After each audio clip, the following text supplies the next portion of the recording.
네, 안녕하십니까. 한국교문화진흥원 2021년 중계 교문화 프로그램 사회를 맡은 한국교문화진흥원 사무처장 주정국입니다. 바쁘신 와중에도 오늘 온라인 교문화 포럼에 참석해 주신 여러분께 진심으로 감사드립니다. 오늘 포럼은 코로나 바이러스 방역 지침에 따라서 부득이하게 비대면 온라인 화상회의로 진행됨을 알려드립니다. 오늘 포럼 진행 순서를 간략하게 말씀드리겠습니다. 먼저 한국교문화진흥원 문용훈 원장님 인사 말씀이 있겠으며, 이어서 동대전 정신병원 원장을 맡고 계신 차종목 교학박사님의 주제 발표, 조경덕 배재대학교 교수님과 김경윤 모건대학교 교수님의 토론이 1시간 정도 진행되겠습니다. 토론 후에는 10분간 휴식한 후에 질의응답과 참석하신 모든 분들이 참여하는 종합토론 순으로 진행하겠습니다. 종합토론 시 참여하신 모든 분들의 원활한 발언과 질의응답을 위하여 30분 내외로 한정 소규모로 진행하였기에 여러분들의 이해와 적극적인 참여를 부탁드립니다. 그러면 한국교문화진흥원 문용훈 원장님의 인사 말씀을 시작으로 2021년 한국교문화진흥원 충계 교문화 프로그램을 시작하도록 하겠습니다. 문용훈 원장님 인사 말씀 부탁드립니다. 안녕하십니까. 한국교문화진흥원장 문용훈입니다. 오늘 올해 들어 첫 번째로 교문화 포럼을 개최하게 된 것을 매우 뜻깊게 생각합니다. 코로나 팬데믹으로 인한 언택트 시대가 장기화되고 있어 부득이 비대면 포럼을 갖게 되었습니다. 어려운 여건 속에서도 오늘 포럼에서 발표를 해주실 차정목 박사님과 토론에 참가해 주신 조경덕 교수님, 김병윤 교수님께 감사드립니다. 오늘 포럼을 통하여 현대사회의 효문화 실천 방안을 함께 모색함으로써 효문화가 지역사회에 널리 퍼져 효문화가 피어나는 아름다운 사회가 일으키기를 기대하겠습니다. 끝으로 오늘 참석하신 모든 분들께 감사드리며 건강과 행복을 기원하겠습니다. 감사합니다. 네, 한국교문화진흥원 문용훈 원장님의 인사 말씀이 계셨습니다. 이어서 이번 교문화 포럼의 주제를 맡으신 차종목 교학박사님을 소개해드리겠습니다.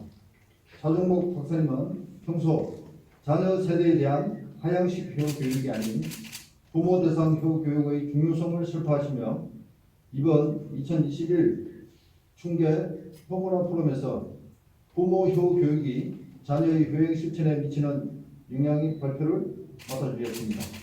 그러면 차종목 박사님의 주제 발표를 듣도록 하겠습니다.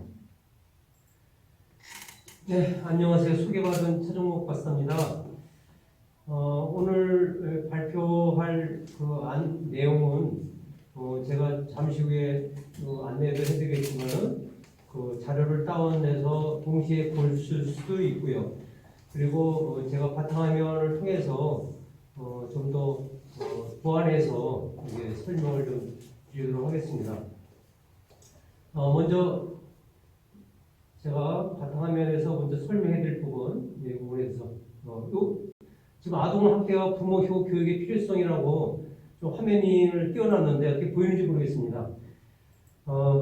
지금 현재 제가 이 부모효 교육이 자녀의 효행 실천에 미치는 영향, 이 논문을 사실 작성하기 위해서 상당히 좀 고심한 부분이 있습니다. 그 고심한 부분이 뭐냐면, 부모효 교육이 자녀 효행 실천에 나타나는 그 영향 요소를 어떻게 나타낼 건가, 그걸 나름대로의 어떤 통계치나 이런 부분을 좀 나타냈으면 좋겠는데, 이게 선행 연구가 사실 부모 교육이라는 말도 몇 년 안 됐지 않습니까? 그래서 이거를 통계치로 나타낼 수 있는 근거나 선행 연구가 있나 했더니 전무한 실정이고, 더군다나 부모 효 교육은 아예 생각도 안 해봤던 그런 부분이었기 때문에 상당히 이걸 어떻게 연구를 해서 발표를 할까라는 고심이 좀 많았습니다. 그래서 제가 이제 영어로 표현했던 것은 이펙트라고 해서 영향을 이제 표시를 했는데요. 이펙트라고 하는 이 표시가 사실은 인플루언스나 어펙트라는 말을 고려를 했었어요. 그런데 사실 정확한 이 논문의 그 정확한 방향을 표시한다면 어펙트가 맞는 겁니다. 왜냐하면 정신 분석적으로 도입을 했기 때문에 자녀가 감정에 대한 정동을 이해하고 그것이 동기 요소가 돼서 어떻게 영향을 미칠 수 있는가라는 표현을 한다면 일반적으로 영향을 이펙트라고 하는 그런 영어 표기보다는 어펙트라는 말이 사실은 맞다. 근데 일반인들이 보기에 이 어펙트라는 그 단어 의미도 이해하기가 상당히 쉽지가 않아서 그래서 그냥 편하게 접근하기 위해서 이펙트라는 말로 정의했습니다. 그리고 연구 방법에 있어서는 통계치를 나타낼 수 있는 여러 가지 선행 연구가 없다고 했지 않습니까? 그래서 이것을 심리학 이론적인 접근에서 어떻게 이걸 접목을 시켜서 이해를 시킬까? 그 부분에 대해서 같이 생각해보고 토론을 하면서 부모 효 교육이 교행에 영향을 어떻게 나타낼 수 있는 건가를 같이 공감대 형성하는 것에 이 논문에 초점을 맞췄습니다.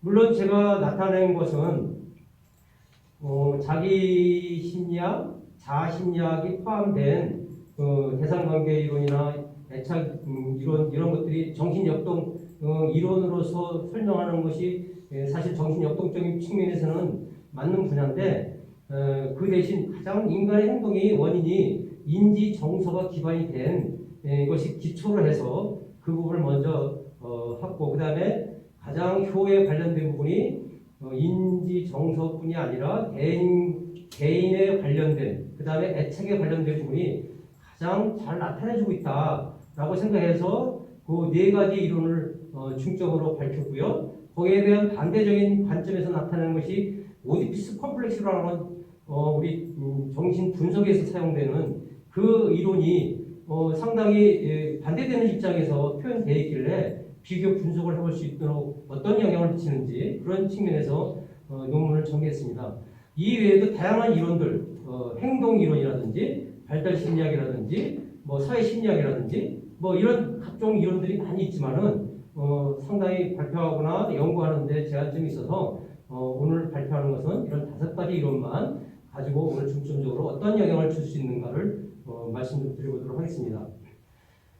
이 부모 효 교육을 시키게 대한 동기는 역시 여성가족부나 정부에서 추진하고 있는 부모 교육을 시키고자 하는 동기하고도 같은 내용입니다. 가장 큰 이런 그 원인들이 어디에 있었냐면 아동학대의 문제가 과거에는 그렇게 심하지 않았는데 점점 아동학대 문제가 굉장히 좀 심각해져서 매일 아동학대에 대한 뉴스가 접하는 그런 상황에 좀 놓여 있는 것 같습니다.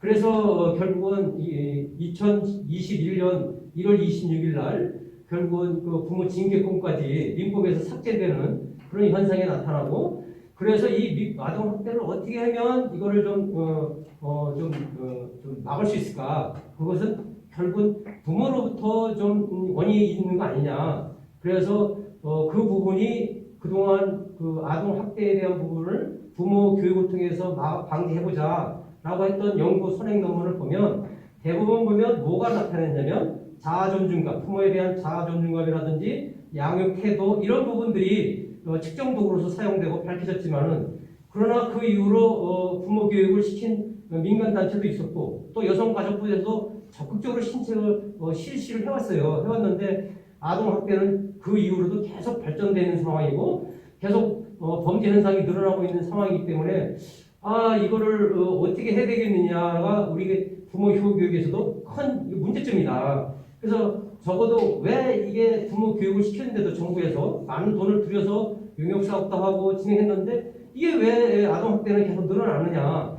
그 부분을 어디서 원인이 있는가를 그런 부분을 좀 조사를 해서 찾아보고 그 다음에 우리는 부모 효 교육을 그러면 어떤 방향으로 우리가 나가야 될 거냐 어떤 방향성을 제시하는 그런 그 발표라고 이해하시면 좋을 것 같습니다. 우선 제가 연구 방법까지 이거 말씀드렸고요. 우선 그 4페이지 보면 제가 그거를 아동학대와 부모 효 교육의 필요성이라고 하는 그 화면인지 보이시는지 모르겠습니다만 이 필요성에 대해서 먼저 언급을 했어요. 방금 얘기했던 그 민법 제915조 부모 친급권이 없어지면서 우리한테는 대전환이 생겼죠. 이제까지 우리는 그 때려서 몸 가리키는 그런 그 문화가 돼 있어요. 뭐 조선시대만 해도 뭐 곤장대 때 뭐 이렇게 해가지고 맞아서 좀 가르치겠다 하는 그런 그 인식이 좀 강했지 않습니까? 그리고 부모들도 아이들이 좀 안 되면 해초를 대설해도 이렇게 바르게 키우겠다고 하는 것이 그것이 우리의 문화로 잡혔었죠. 수천 년 동안. 근데 이제 법이 부모 징계권이 삭제됐다는 그 의미는 이제는 더 이상 때리지 마라. 때리지 말고 나름대로 말로 가르치고 그다음에 말로 가르치는 게 잘 안 되니까 어떤 아이들의 심리 작동 기제라든지 이런 걸 이해해서 부모의 양육 방법을 이제는 바꿔라라는 그런 대전제가 아주 중요한 이번에 대전환에로 바뀌지 않았느냐. 그리고 그렇게 왜 때려서 가르쳤다는 그런 문화 현상을 어디서 발견했냐면요. 여기 보면 교자. 이 교자가 해초를 쳐서 배우게 함이라는 것이 이게 그동안 수천 년 동안 이어져 왔던 겁니다. 근데 이제는 이제 해초들을 댄다는 것 자체가 이제는 아동 폭력에 관련된 부분이기 때문에 이제는 우리가 심리학적 그런 접근을 통해서 아동의 심리 이런 부분들을 우리가 정확하게 이해하지 않아서는 우리가 이런 아동 폭력 금지나 또 부모들이 제대로 이 부분을 이해해서 자녀를 양육하지 않으면 이게 바르게 효과 인성이 칠 수 없다라는 대전제 하에서 그렇게 저는 바라봤습니다. 그리고 이 아동 학대 방지를 위해서 물론 부모교육 활성화 방안 발표를 여성가족부가 진행했죠. 그래서 그 이후에 지금까지 2017년, 2018년 계속 발전되고 민간의 자격증으로서 부모 자격증이라든지 부모 교육 지도사 자격증이라든지 이런 것들이 지금 인터넷 찾아보시면 그런 자격증 제도가 민간 자격증으로 현재 나오고 있는 상황입니다. 그런데 우리 효문화진흥원에서 같이 검토해야 될 사항은 부모 교육 자격증, 부모 교육에 관련된 그런 과목들이 우리 부모 효 교육하고 같은 거냐? 그 상당히 다른 부분이죠. 상당히 이 부모 교육의 부분에 관련된 그 부분에 플러스해서 교의 부분의 어떤 독특성, 어떤 정체감, 그 다음에 의미 이런 것들을 정확하게 구분해주지 않으면 부모 교육이나 부모 효 교육이나 다른 게 뭐 있냐 이렇게 접근할 수 있는 부분이 있기 때문에 그래서 이 부분을 좀 더 우리가 각종 심리학 이론을 통해서 보면서 그것이 어떤 차별적인 분별할 수 있는 것들이 있는가를 살펴보고 우선 인지 이론을 통해서 효를 어떤 관점으로 바라보는가 그 부분을 설명을 좀 드리겠습니다. 인지하면 상당히 이제 심리학적 용어가 이제 나오기 때문에 이해하시기가 상당히 좀 어려운 부분이 있는데 전문적인 단어가 나와서 좀 저도 설명하기가 어떻게 이거 설명을 해야 가장 쉽게 이해하실까라고 하는 부분을 좀 고민을 하면서 설명을 좀 드리겠습니다. 인지하면 우리가 생각하는 그냥 인식 이 정도로만 생각하신다. 당신은 어떻게 생각하고 있어? 어떻게 인식하고 있어? 이걸 인지, 이걸 코그니션이라고 통상 얘기하는데 인지 이론에서 그 관점은 어떤 거냐면 세상을 바라볼 때 제가 이게 안경을 쓰고 있지 않습니까? 이 안경을 쓰고 세상을 바라본다는 거죠. 부모도 바라보고 다른 사람도 바라보고 이런 바라보는 이 안경의 틀을 인식의 틀, 인지의 틀이라고 보면 됩니다. 근데 우리는 이렇게 바라볼 단계까지에는 누구한테 영향을 받냐면 부모의 어떤 그 모습을 또는 훈육 방법이나 또 부모의 활동이나 그런 가치관 그런 부분들을 자연스럽게 그걸 체득하면서 어떤 틀을 갖추고 있는 거죠. 인식의 틀을 갖추고 있는데 그 인식의 틀에서 가장 영향을 받는 게 누구냐? 그게 부모라는 거죠. 부모가 생각하는 것대로 내가 생각하고 부모가 판단하는 것대로 내가 생각하고 모양새도 왜 우리 사진에 보면 소파에서 부모가 이렇게 다리 꼬고 앉아 있으니까 아이도 똑같이 다리 꼬고 앉아 있는 모습을 가끔가다 보잖아요. 야, 참 신기하다. 어떻게 저렇게 똑같이 살까? 그것이 결국은 부모한테 어떤 학습된 인식된 어떤 그걸 이제 우리는 인지 이론에서는 도식이라고 하는데 스키마 어떤 도식 인식의 틀을 그대로 그것을 반영해서 나타나더라는 거죠. 그래서 이게 자녀의 그 행동들이 다 부모의 어떤 틀에 의해서 영향을 받는구나. 그래서 그것을 이제 프로이드 같은 경우는 6세까지의 어떤 그 인격 형성이 평생을 간다, 뭐 결정론식으로도 얘기했지만은 어쨌거나 부모한테 영향을 받는 것은 분명하다. 분명하다. 그걸 뭐 다른 말로 표현하면 주양육자라는 표현도 하고 뭐 이러지만다만 그 인지의 틀이 우리에게는 중요하고 부모가 어떤 식으로 그러면 효를 생각하느냐를 생각한다는 것은 다시 말해서 자녀도 어떤 식으로 효를 생각하겠구나라는 같은 맥락에서 이해해야 된다는 거죠. 그래서 우리가 그 인지 이론적 측면에서 효를 다뤄본다는 것은 부모에게 제대로 효라는 것은 이겁니다라는 것을 부모에게 교육을 시켜야지만이 그래야지만이 이게 제대로 효행 실천에 영향을 줄 수 있겠구나. 이것을 인지 이론을 통해서 밝혀낸 사항이죠. 사실 뭐 밝혔다기보다는 기존에 나왔던 이론을 효도 그렇게 똑같은 원리에서 적용되지 않느냐라는 것을 설명했다고 보도 다른 뭐 아니겠습니다. 나머지 그 내용을 보면 여기에 이제 쭉 그 설명은 이제 되어 있습니다만 그건 이제 읽어보시고요. 다 읽기는 좀 그렇고 여기에 옥시토신이라는 부분이 이제 중요한 또 하나의 그 호르몬이 있는데요. 이 신경 전달 물질입니다. 이 신경 전달 물질이 어떤 작용을 하고 있냐면 현재 이 신경 전달 프랑케가 이게 좀 발견한 거예요. 처녀쥐에게 주사를 했어요. 주사를 어떻게 했냐면 옥시토신을 넣고 그 다음에 안논 그러니까 옥시토신 안논 처녀쥐하고 두 개의 집단을 놓고 거기다 새끼를 넣은 거예요. 우리 저기 부모 같으면 자녀를 넣은 거예요. 자녀를. 그랬더니 옥시토신을 맞은 주사를 맞은 그 처녀쥐는 모성 반응을 보이더라는 거죠. 이게 돌 보고 먹일 거 막 그러니까 그때 실험은 뭐냐면 그 새끼쥐들한테 막 자극을 준 거예요. 자극을 주니까 찍찍찍찍하고 막 괴로워할 거 아니겠어요? 그러면 그 옥시토신을 맞은 처녀쥐가 와서 달래주고 돌보는 그런 모습을 보인 거예요. 근데 옥시토신 안 맞은 그 처녀쥐는 그 새끼들이 찍찍찍 하든지 말든지 고통이 있든지 말든지 전혀 관심이 없는 거예요. 그래서 이 옥시토신이라는 것이 우리가 사랑의 결정체 역할을 하고 보듬고 부모와 같이 하는 역할을 하는구나. 그래서 이 옥시토신에 대한 관심이 굉장히 늘어났어요. 그래서 사랑의 호르몬이다. 그런 말로 표현하기도 하는데 그러면 이 옥시토신이 어떨 때 생성되냐면 평상시에는 생성이 안 돼요. 옥시토신이. 어떨 때는 사랑했을 때 남녀 간에 이렇게 관계를 맺거나 했을 때 이게 생성되는 거예요. 이게.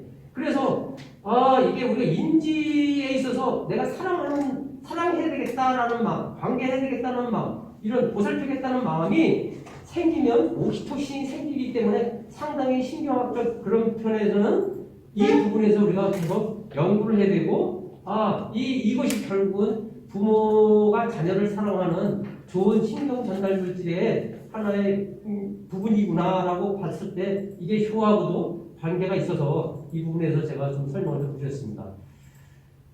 다음으로는 이제 정서 이론적 측면에서 효를 어떻게 다뤄볼 거냐 그 부분에 대해서 말씀드리겠습니다. 정서라고 하면 가장 중요한 게 우리 이성적인 부분과 또 어떤 그 인지적 이성적인 부분과 그다음에 정서적인 부분 중에서 사실은 각자 따로 노는 거야 하냐 그렇지는 않아요. 그렇지는 않은데 가장 중요한 핵심은 정서가 왜 발현하느냐 그것이 효하고 어떻게 연관되느냐를 우리가 좀 살펴볼 필요성이 있기 때문에 그 말씀을 드린 겁니다. 여기 효의 정사란 제가 이제 저작적 정의를 좀 내렸습니다.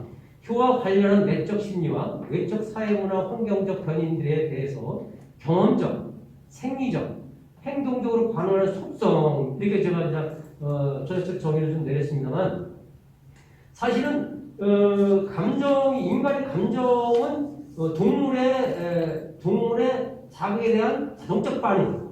저는 이제 그거를 컴퓨터로 얘기한다면 디폴트 프로그램이라고 얘기해요. 그러니까 우리가 컴퓨터를 키면 어떤 인식하기 전에 자동적으로 자기가 읽고 캐치하는 게 있잖아요. 우리 사람으로 말하면 뭐 밥을 먹으면 오늘도 점심을 먹었습니다만 점심을 먹는데 야 치마 나와라, 지금부터 밥 먹어야 될 테니까 침 나와라, 이렇게 안 하잖아요. 그게 자동적이잖아요, 자동적. 그런 부분들이 정서적인 부분은 인간이나 우리 동물들이나 뭐 똑같은 그런 디폴트적인 부분의 기술적인 원인도 있고, 또 인간은 이성을 갖고 있기 때문에 이성에서 내가 옳고 그름에 따라서 정서의 반응이 변화될 수 있다. 네? 그게 인지이론에서도 아까 제가 말씀드렸잖아요. 그래서 그런 부분, 이런 부분들이 효에 영향을 미친다. 네.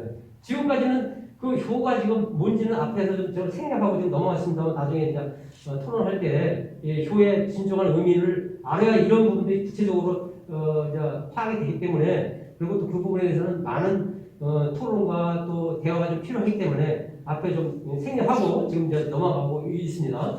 그래서 정서적인 부분은 우리에게 있어서 굉장히 중요하다.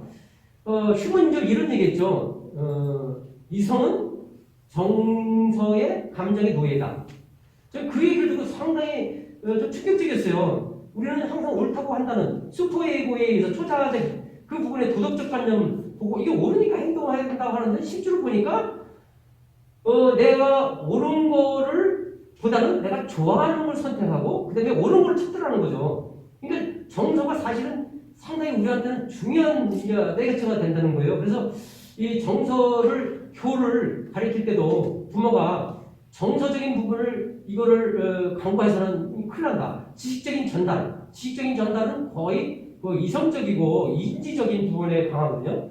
그래서 그런 부분만 해서는 이건 실패한다. 그래서 이거를 정서적인 부분에서 너가 좋아하는 부분, 그리고 그 디폴트 프로그램이라고 했지 않습니까? 제가 아까 컴퓨터를 표현한다면 그 기술적인 정서적인 느낌, 이런 부분을 혼합해서 잘 가리키지 않으면, 그러면 부모 효교육은 이거는 효과적이 될 수가 없다.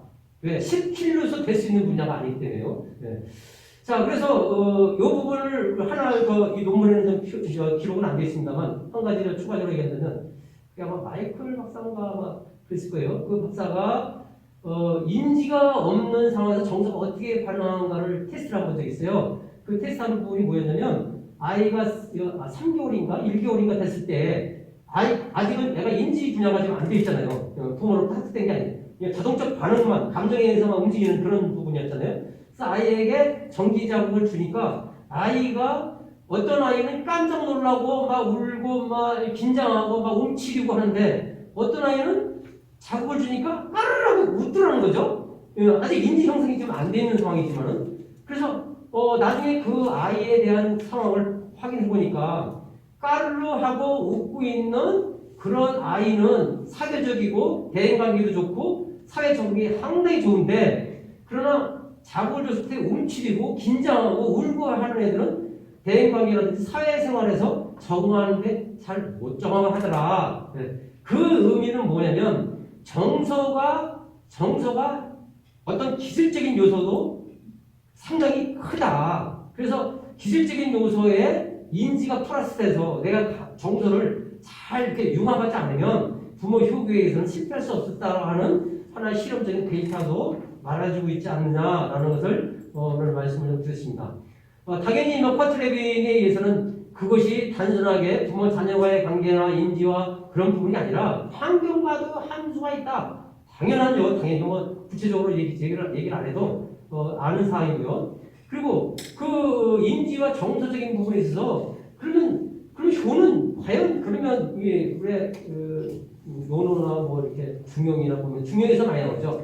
천성이라는 말이 나오는데, 천성 때문에 효가 곧 그 하늘로부터 이어지는 그러한 것으로도 해석되는 사람이 많이 있는 것 같아요.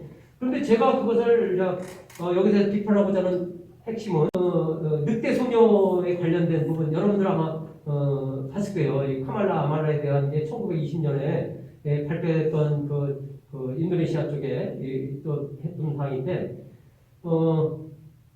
늑대의 무게 속에서 자랐던 그 소녀로서는 효라는 것을 전혀 모르죠. 자기 부모도 모르고 그냥 동물적 감각으로만 이렇게 나오니까.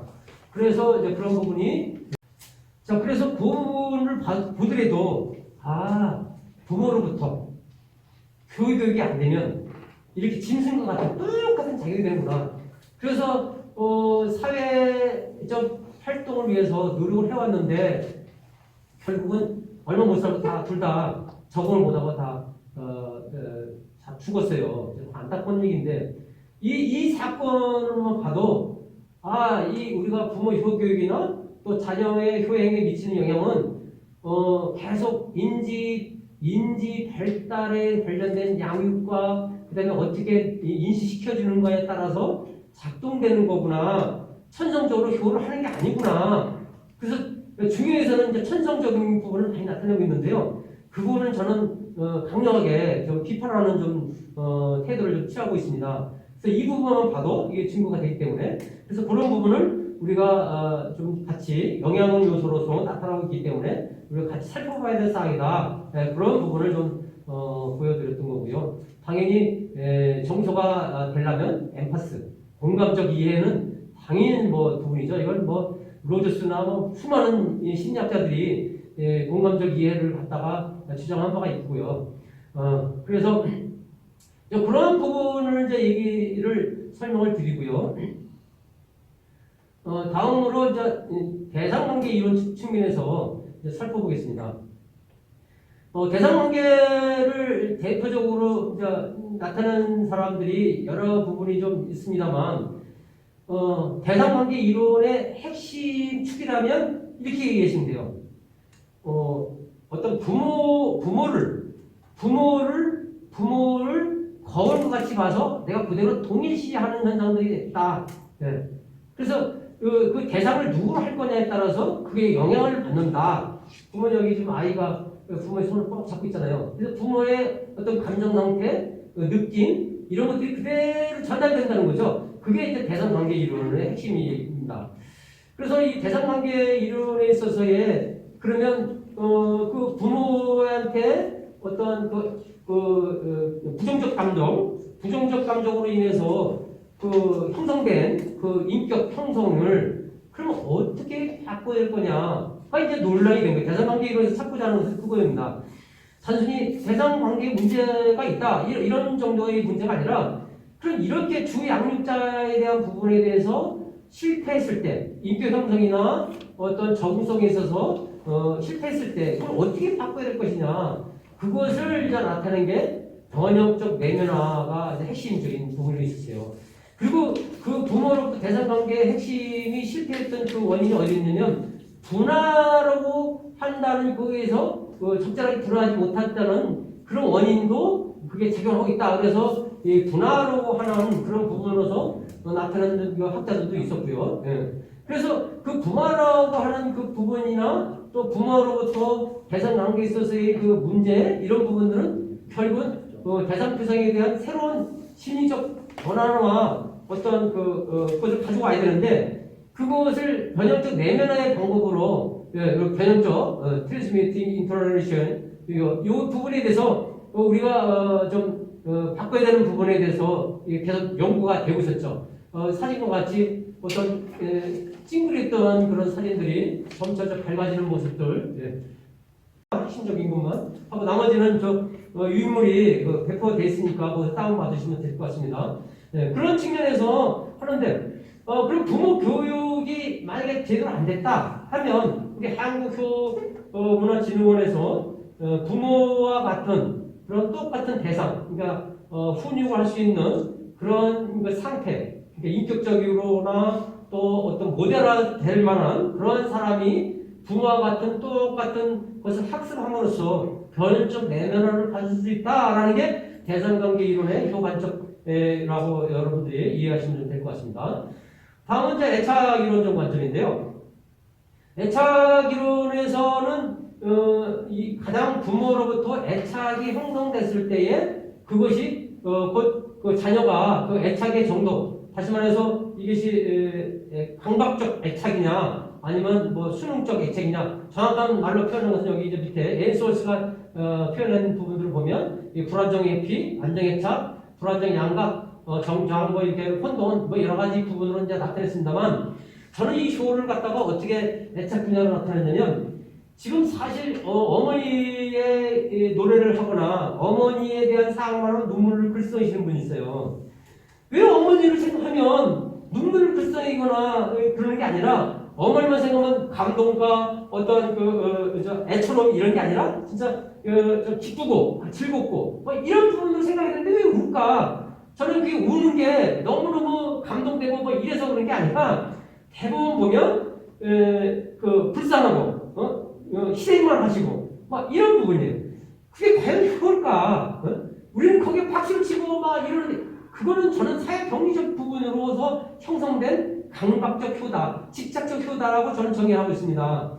그 부분은 여기 에스원스가 밝혔던 그런 부분에 있어서 불안정 애착이나 저항에서 일어난 그 부모의 감정이지 그것이 애착적으로 일어나는 것으로 나타나는 것은 아니다. 그래서 우리가 부모 교육을 시킬 때는 안정적인 애착이 되도록 훈육 방법이 계속 훈육 양식 방법이 우리가 개발돼야 되고 그런 방향에 대해서 검토가 되지 않고 부모 교육을 시켜서는 마찬가지 늘 안쓰럽고 눈물 나는 그런 사람의 효로 자녀가 효행 실천이 돼서는 안 된다. 가장 근본적인 이 문제가 어떻게 발생되면 뭘 하려고 하면 부모 생각이 나는 거예요.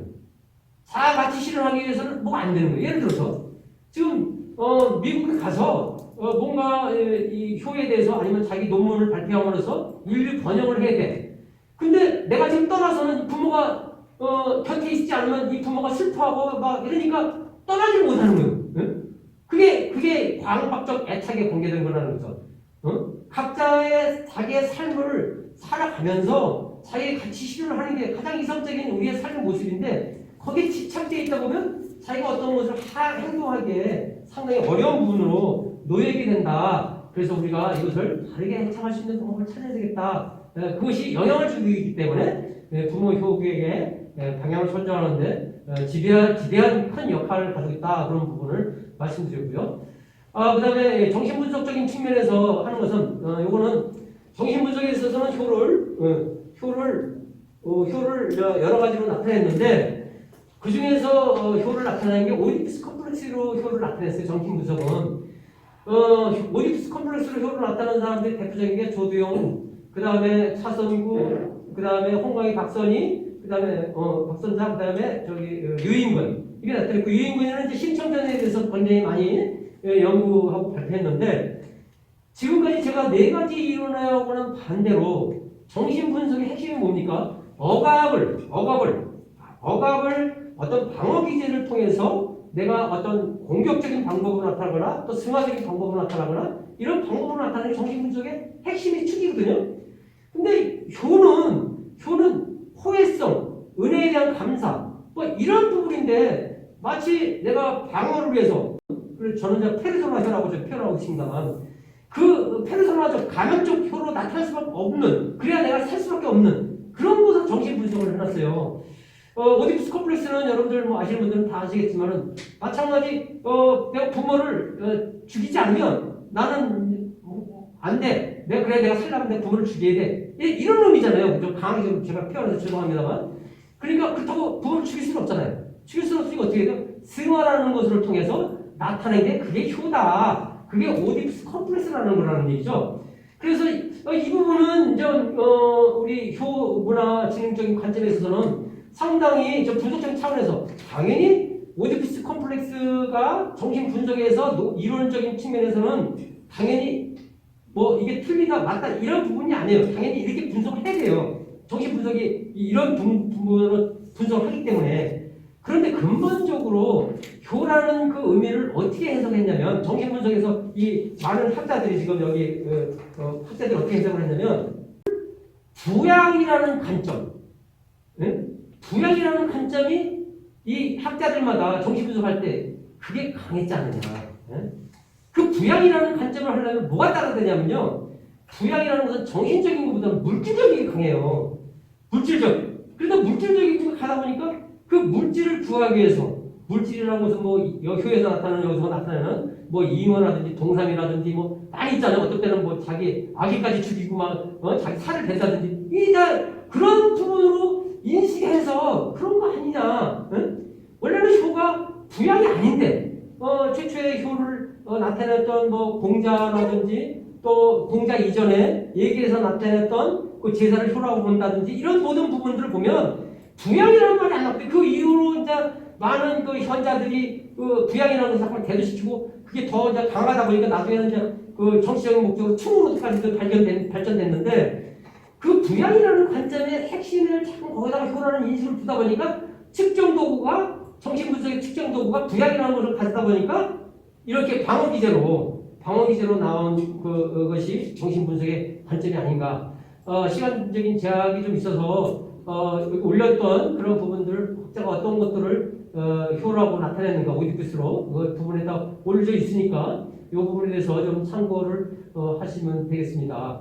그래서 이 정신분석과 중에서도 어떤 방어기제라기보다는 그 융에 있어서의 그 우리 문화의 무의식적인 효의 어떤 상징적인 게 있다는 거죠. 상상대가 아니라 상징적. 그런 상징적 효의 의미가 지금은 효하면 각자 다 다르게 생각해요. 어떤 사람은 부모님 받드는 거야, 부양하는 거야, 뭐 이런 어떤 상징적인 의미가 그 융합에 대해서 그것이 집단 무의식으로 발견됐다 하는 것으로 정신분석을 해석하는 것이 오히려 맞지가 않느냐. 나는 그렇게 해석하는 부분이 우리 효문화를 진흥하는 데서는 그게 옳은 해석이 아니냐. 그러한 부분을 오늘 여기에서 이제 나타낸 겁니다. 자, 그러면 오늘 이제 제가 최종적으로 이제 마무리를 좀 드리는데요. 사실 이 영향을 측정 도구로 해서 나타내려면 측정 도구의 핵심은 뭐냐면 효가 과연 뭘까? 그거를 연구적 모형으로 삼아서 그것을 설계를 해서 그다음에 효행 실천이 그 설계한 부분이 어떻게 나타나야 될 건가라고 나타냈으면 좋겠는데. 사실 거기에 대한 연구하는 것이 뭐 초유의 상황이고 지금 제가 발표하는 부분도 상당히 이렇게 접근해서 발표하는 거 아마 처음 들어보신 분들 많이 있을 거예요.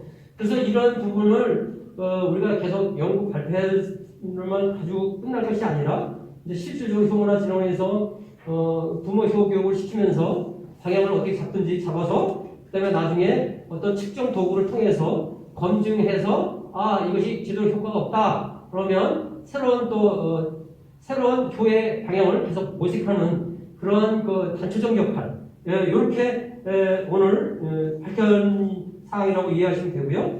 그 다음에 참고적으로 한 논문은 우리 나가는 말 중에서 이런 게 있어요. 김소영의 오인이 했던 한국여성정책연구원이 발표했던 2016년 생애 주기별 부모교육 활성 방안 연구. 여기 보면 부모교육을 했을 때 아까도 말씀드렸지만 자아존중이라든지 양육 방식이나 태도 이런 모든 것들이 뭐 불안의 정도 뭐 이런 것들이 상당히 영향을 미치기 때문에 우리 효의 속성인 뭐 합리성, 상호 호혜성, 또 그다음에 뭐 어떤 관계성, 부모와의 관계 이런 부분들이 상당히 우리한테 중요한 요소이기 때문에 그런 부분들이 우리 후학 연구자로 하여금 또 앞으로 부모 효 교육을 시키는 그 입안자는 그런 부분들을 어떤 과목으로 설정해서 그것이 진행될 수 있을까라는 부분을 좀 강조드리고요. 거기에 가장 큰 핵심은 뭐냐? 효는 지식 교육으로 돼서는 안 된다. 감정이 전달되고 대상 표상이 전달되지 않으면 절대 이룰 수 없다. 우리 자전거를 타는 사람들 있잖아요. 자전거 처음에 배울 때 말이죠. 자전거는 말이야 어떻게 타냐면 일단 발 하나 올려. 페달을 밟는데 내가 페달을 밟고 나갈 때 쓰러지는 방향으로 방향을 돌리는 거야. 그 다음에 동영상 보여줄게. 동영상도 보여줘요. 그래가지고 한 2시간씩 했어. 이제 할 수 있을 것 같지? 그리고 이제 다 이해했어요. 지식이 분명히 전달됐어요. 근데 자 지금부터 해봐. 되나요? 안 돼요. 절대 안 돼요. 우리가 부모 교육을 이렇게 시키고 있다는 거예요. 이렇게. 예. 그래서 실패한다는 원인으로 저는 추측하는 거예요. 지금 여성가족부가 그렇게 시켰기 때문에 추측하는 거예요. 근데 제가 강조하고자 하는 건 뭐냐면 그 가리키는 사람 자체부터 효와 인성의 수준이 대상 표정이 정언이가 될 수 있는 정도의 수준이 일단 되어야 되고 그 다음에 훈술돼야 된다. 교육적 용어로는 심리학적 용어로는 정신분석적 용어로는 이게 훈술인데 학습이 돼야 된다. 다시 말해서 배우고 익히고 끊임없는 훈련의 과정을 통해서 익혀야지만이 그게 되는 것이지 지식만 전달해서는 절대 안 된다. 예, 이게 제가 논문에서 밝히고자 하는 그 핵심의 영향이라는 것을 오늘 좀 말씀을 드렸습니다. 예, 감사합니다. 예, 전용 박사님의 주제 발표 잘 들었습니다. 주제 발표 잘 들었습니다. 전용 박사님께서는 인지 이론, 정서 이론, 대상관계 이론, 애착 이론 관점에서 교육 영향을 분석하시고 정서 분석 관점에서 부모 효 교육이 자녀 교육 실천에 미치는 영향에 대해서 발표해 주셨습니다. 이어서 한국 심리 상담원을 운영하시며 실제 상담 현장에서 많은 경험을 갖고 계신 김명윤 보건대학교 교수님과 조경적 배재대학교 심리상담학과 교수님의 논평이 있겠습니다. 먼저 김명윤 한국심리상담원 원장님의 논평 소개를 듣도록 하겠습니다. 네, 반갑습니다. 김정민입니다. 지금 막 우리 차종목 박사님의 그 열정적인 발표를 아주 감동 있게 들었습니다. 우선 차 박사님께서도 아까 언급하셨습니다만 오늘 발표하시는 이 논문에 어떤 연구의 한계랄까 하는 부분을 모두에서 잘 말씀해 주셨습니다. 그래서 오늘 한국교문화진흥원에서 아주 시의적절하게 좋은 주제로 이렇게 발제를 하신 것으로 보고 오늘 차 박사님께서 그 연구의 어떤 한계랄까 하는 것을 모두에서 잘 정리해 주셨기 때문에 제가 반복해서 말씀드릴 필요는 없다고 봅니다. 원래 연구라는 것이 문헌적인 연구가 대개 먼저 이루어지고 거기에 따라서 이제 여러 가지 그 영향 변수들을 찾아서 또 거기에 대한 여러 가지 정의도 이루어지고 그 다음에 이제 실증 연구로 되게 이제 이행되게 되는 것이죠.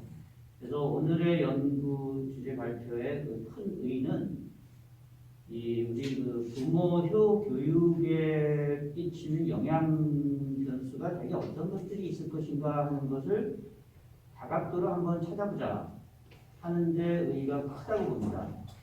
그래서 아까 이제 이론적인 말씀을 주신 것 가운데 인지 이론, 대상관계 이론, 또 애착 패턴, 또 이제 마지막에 정신분석적 이론 네 가지를 동원하셨는데 그 정신분석적인 접근에는 연구자들의 연구가 상당수가 있는데 다른 분야 이론에서 효에 접근한 것들은 아마도 흔치 않았던 것 같습니다.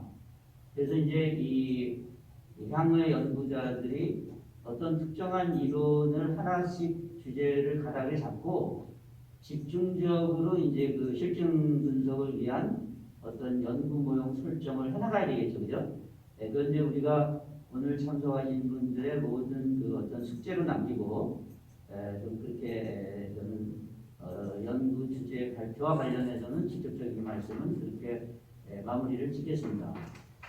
그리고 이제 오늘 그 키워드로 말씀해 주신 부모효 교육에 관한 것을 어떻게 실천할 것이냐 하는 문제를 말미에 또 말씀해 주셨는데 자전거 타는 얘기를 해주셨지 않습니까? 그래서 들으면서 저도 아주 공감을 했는데 이 자전거를 배우는 것은 소위 우리가 얘기하는 지식 중에 형식지와 경험, 암묵지라는 두 가지의 지식이 있다고 합니다.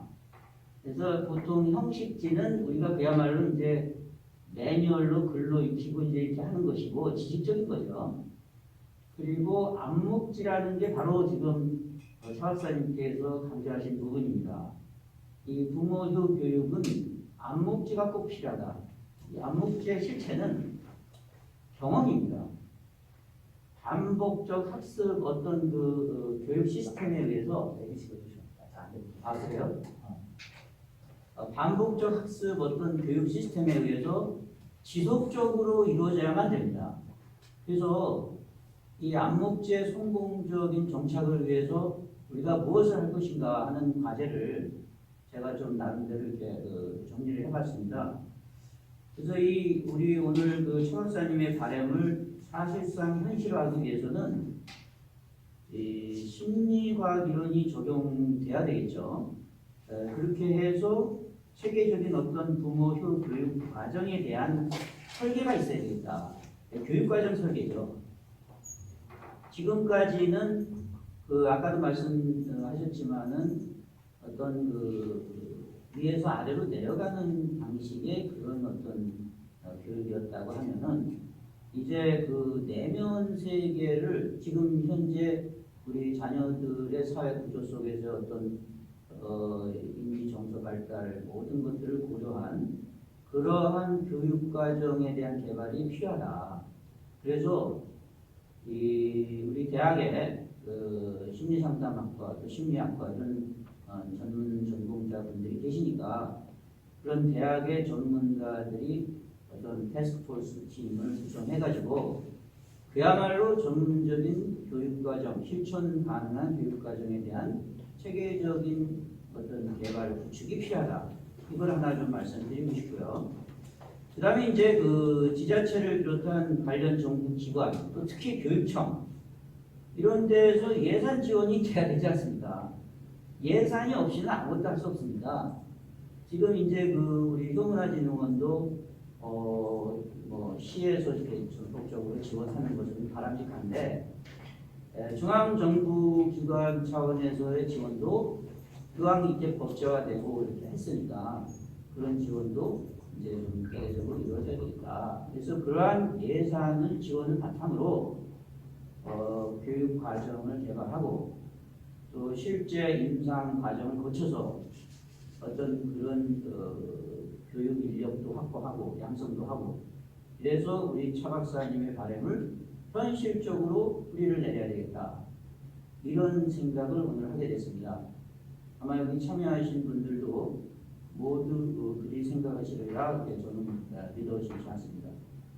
저의 논평은 이것으로 마무리하겠습니다. 감사합니다. 예, 수고하셨습니다. 김병윤 한국심리상담원장님의 논평이 있었습니다. 이어서 조경엽 배재대학교 심리상담학과 교수님의 논평을 듣도록 하겠습니다. 네, 안녕하세요. 조경엽 교수입니다.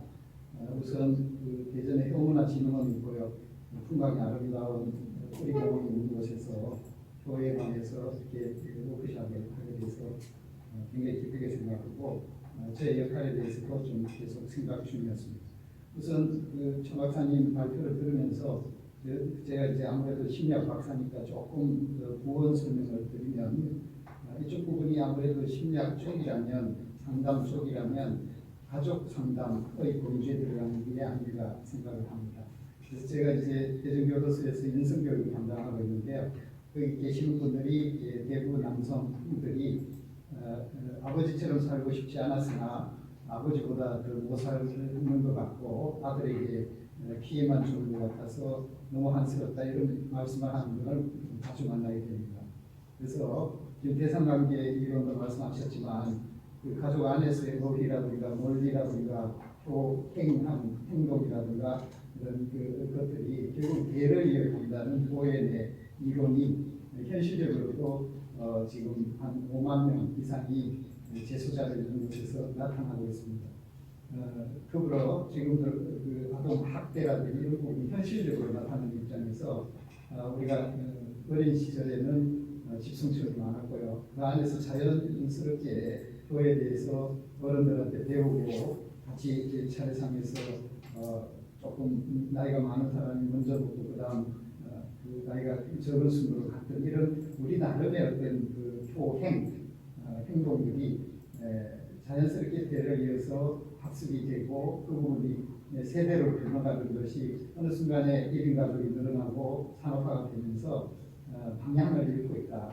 그래서 그러한 개념이 현재적이지 않고 옛날 이야기처럼 치부되면서 더불어 충에 대한 개념도 약화되면서 이런 우리가 초등학교 옛날 국민학교 시절에 대를 이어서 아니면 세대를 거쳐서 가정에서 사회에서 자연스럽게 습득하던 말하자면 가치관들이 좀 흔들리고 있지 않느냐 이런 생각을 하고 있습니다.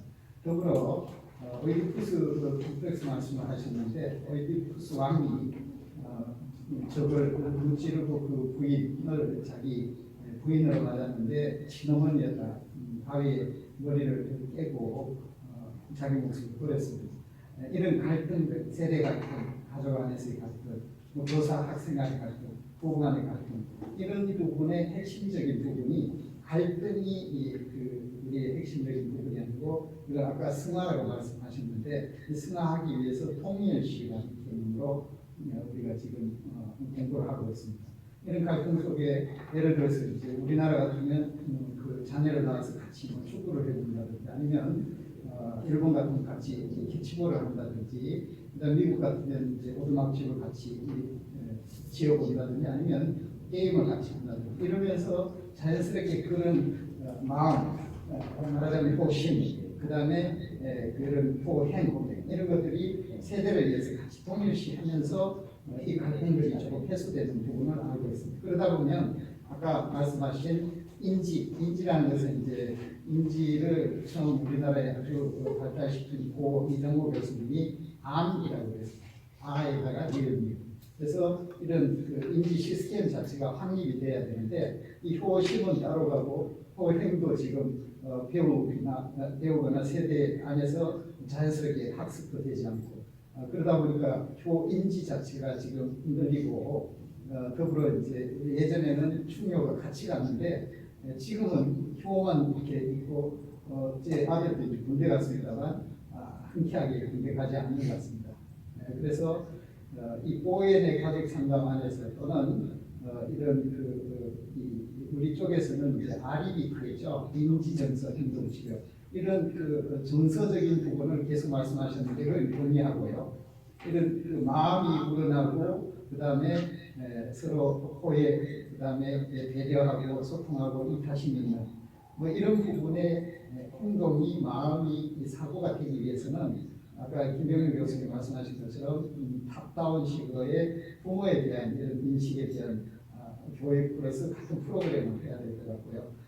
이런 자녀들이 이런 교육도 받기도 하고 이런 것을 자연스럽게 습득할 수 있는 자리, 그러니까 갈등을 해소할 수 있는 세대 간에 함께 할 수 있는 가족 단위 또는 개개인에 대한 교육, 그 다음에 사회의 상황 그런 것들이 같이 가야 되는 것 같습니다. 아까 레빈의 B가 함수 PE라고 말씀하셨는데 성격심리학에서는 캐텔이 R은 함수 PS라고 합니다. 지금 우리가 개개인에 대한 이런 자녀들 청소년들에 대한 효심이라든가 효행이라든가 효인지에 대한 교육 이런 부분도 필요하겠지만 계속 강조하시는 부모들 아니면 지금 기성세대에 대한 다시 교회에 대한 중요성 이런 교회의 마음 이게 이제 착한 사마리아인의 법글에서 예전에 유대인이 쓰러져 있는데 그쪽 유대인들은 그것들을 보지 않았는데 거기에 천대왔던 사마리아인들이 그 유대인을 대부분 이런 부분이 E 또는 S 상황으로 전개돼야만이 우리 지금 현재 아동학대라든지 세대 간의 갈등, 가족 간의 갈등, 교사, 학생 지금 정치권도 마찬가지입니다만 대부분이 이제 갈등 속에서 있기 때문에 이 부분을 조금은 완화하지 않을까 이런 생각을 합니다. 그래서 아까 그 REBT 말씀을 드렸습니다만 우리는 정서적으로 이렇게 표현하는 것도 정서적인 내 마음이 있는 것이 필요하겠지만 이게 행동으로 드러나는 실천적인 이런 부분이 필요하고요. 그러면서 이제 종합적으로 나 안에 인지 또 시스템이 우리 개개인 또는 사회 안에 기성세대 안에 있어야 된다고 생각합니다. 그래서 제가 본 것은 효와 하방인 것 이런 부분이 있어야 비로소 그 교사들이 어린이집 아이들이 그 교사를 대할 때 중고 초중고에서 벌어지는 여러 갈등들 가족 이런 부분도 효라는 이 효심, 효인지, 효행이라는 베이스로 좋아지지 않을까 이런 기대를 하고요. 심리학적 베이스로 결국은 가족, 그 다음에 가정이 베이스가 돼야 된다는 이런 부분이 한 번은 이런 일이 있었습니다만 다시 한번 코로나라는 이런 전대미면의 이런 역병이죠. 이때 다시 한번 새로운 르네상스로 가족, 다시 가족, 가정, 그 다음에 그것이 확대된 사회로 가야 된다고 생각을 합니다. 물론 이때 이제 유아기, 오베디푸스, 렉트라 컴플렉스 이런 부분도 있지만 같이 할 수 있는 통일시할 수 있는 기회 또는 교육의 기회, 활동의 기회, 프로그램이 있어야 된다고 생각을 합니다. 비로소 이런 호 개념이 대인관계에서의 외로움이라든지 불안이라든지 우울에 어떤 해결책이 되지 않을까 이런 생각을 해봅니다. 물론 대인관계 속에서 우리 어려움이 있습니다만 대부분의 대인관계 속에서 풀어집니다. 그래서 이런 부분이 결국은 효에 대한 중요성이라든가 이런 교육을 통해서 나와 타인, 나와 사회, 가족 안에서 이 갈등이라든가 대인관계에서 문제가 완화되지 않을까 하는 생각을 합니다. 사실은 제가 이제 담당해야 될 부분이 효인지 척도 개발이라든지 효 교육이 이루어졌을 때 전후를 비교할 수 있는 이런 척도 개발이 제 영역이 아닐까 생각을 해봅니다. 그래서 2014년에 인성도사 표준학 연구라는 게 있었고요. 인성 덕목으로 자기존중, 성실, 배려, 소통, 예의, 자기조절, 지혜, 정의, 시민성 이런 요인이 추출이 됐습니다. 그래야 교육부가 인성교육 진흥법에 기초해서 효, 정직, 책임, 존중, 배려, 소통, 협동을 인성의 8대 덕목으로 정했습니다. 자, 이 부분을 제가 이제 군 쪽의 인성교육 쪽도 조금 관여하고 있습니다. 그래서 효, 인지, 감수성이라는 그런 개념으로 새로운 또는 지금까지 있던 그런 요인들을 추출을 하고 그 부분에 대해서 맞춰서 또 심이라든가 또 행위라든가 효인지를 증진할 수 있는 프로그램이 진행이 되고 그래서 전후로 양적으로 질적으로 그 효과를 검증할 수 있다면 비로소 이 교문화진흥원, 우리공원 그다음에 이런 워크숍을 통한 우리 노력이 제대로 이제 과학화 또는 학문화되지 않을까 하는 그런 생각을 해봅니다. 이상입니다. 예, 조경덕 교수님 논평 잘 들었습니다. 사정국 박사님의 주제 발표, 김병민 원장님과 조경덕 교수님의 논평이 있었습니다. 주제 발표와 논평을 맡아주신 분들께 감사드립니다. 이어서 질의응답 및 종합토론은 잠시 휴식을 한 이후에 다시 이어서 진행하도록 하겠습니다. 지금 현재 오후 한 3시 5분쯤 되는데요. 10분 정도 쉬시고 3시 15분에 다시 질의응답 및 종합토론을 진행하도록 하겠습니다. 참석자 여러분들은 3시 15분까지 자리로 와주시면 감사하겠습니다. 쉬었다가 하겠습니다. 고맙습니다.